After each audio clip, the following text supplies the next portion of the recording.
In today's video, I'm going to teach you how to start with Sellfy, fast and easy. If you want a simple way to sell digital products online, this walkthrough will get you from zero to launch quickly while covering the key settings you shouldn't miss. We'll begin by creating your account. Head to the Sellfy website, sign up, and verify your email so your store features activate properly. You'll get a 14-day free trial, which is perfect for exploring the dashboard, uploading a sample product, and getting comfortable before you commit. Take a moment to click around the interface so you know where products, store settings, and payments live. Next, add your first product.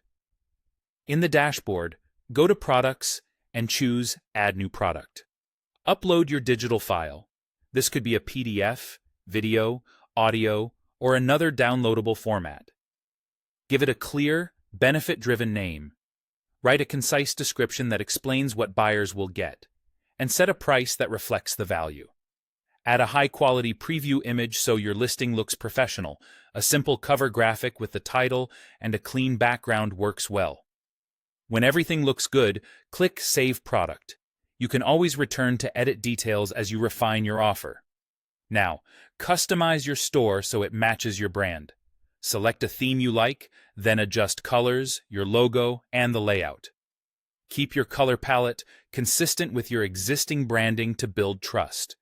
Make sure your header and buttons are easy to read, and arrange sections so visitors immediately see your main product. A clean homepage with a short tagline and featured product tile typically converts well. After that, connect your payment methods. Link Stripe and/or PayPal to accept secure payments from your customers. Stripe covers most major cards and wallets, while PayPal is familiar to many buyers. Follow the prompts to authorize the connection on each platform, then return to Sellfy to confirm everything is active. Double-check your currency and payout details so funds reach you without delay. Finally, pick a plan and launch. When you're comfortable with your product and store design, upgrade from the free trial to the paid plan that fits your goals. Before you go live, review your product description, pricing, and preview image, and make sure your payment methods show as connected. Then publish your store and share your link on your social channels or website. That's it. Your Sellfy store is ready. Keep refining your listings based on feedback, and you'll be selling with confidence in no time.